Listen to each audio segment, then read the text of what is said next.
inaad go'aan qaadato oo ku aadan in noloshaada waxa ka beddesho waa mid aad u adag, balse waqtigii waayaha ayaa ah mid ku baraya inaad samayso isbeddel dhan walba ah. Markay kula soo deristo waxyaabo badan oo hoos u dhac u keenaya mustaqbalkaada, waxaa muhiim ah inaad samayso go'aan geesinimo leh.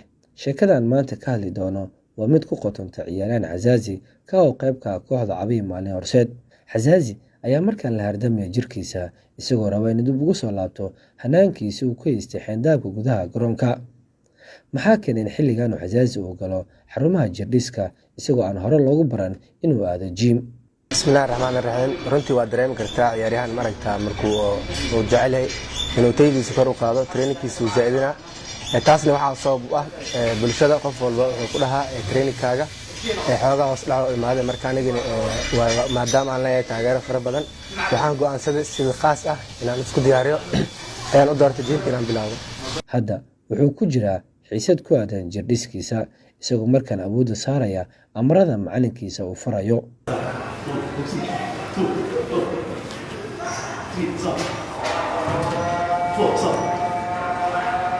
qof walba guul gaaro waxaa ku lug leh aadane. Tababar Abuukar Idriis Xaaji waa tababaraha ciyaaryahan Xazaazi ka oo maalin walba xiisad jirdhis ah siiyo ciyaaryahankan. Waa dareen kala duwan inaad ciyaaryahan heer qaran ah siiso tababar dhankii jirdhiska ah.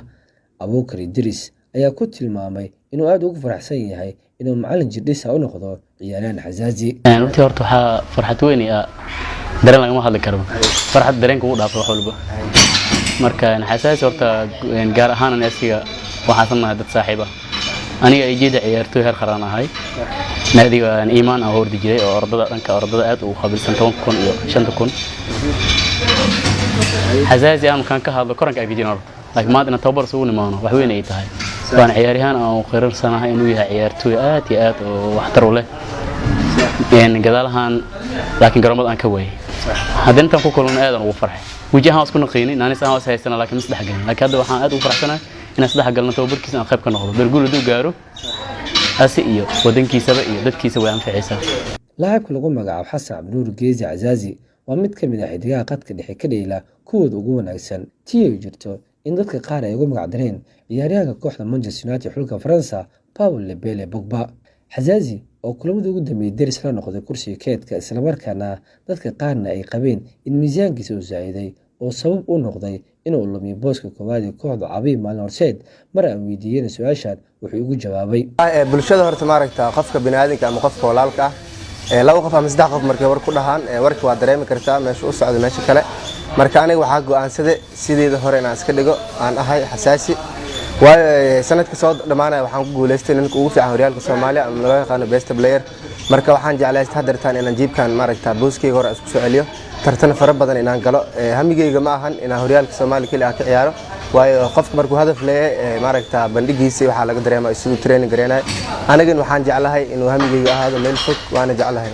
wallahi waa dareemi kartaa maaragta qofka bini'aadamka ama qofka ciyaaryahanka ah wuxuu maraa dhibaato fara badan inuu ciyaaro, in la fadhiisiyo, inuu tarbuun fuulo.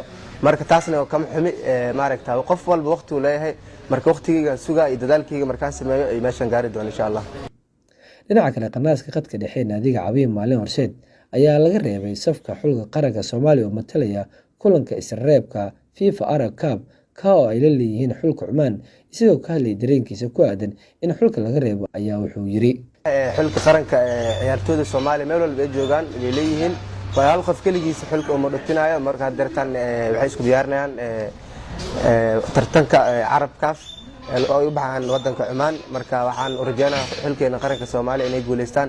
ani ahaanteeda markaan iska hadlayno waan ku hamid dheeraa inaan ka mid noqdo, laakiin sababta aaweeda oo dhanka kooxdeeda ah darteedaan sanadkan u sheegay inaan xulka raacin. si kastaba haatee, xidigaha kubadda cagta dheela ayaa la kulma maalmo mugdi iyo kuwo qurux badan iskugu jira.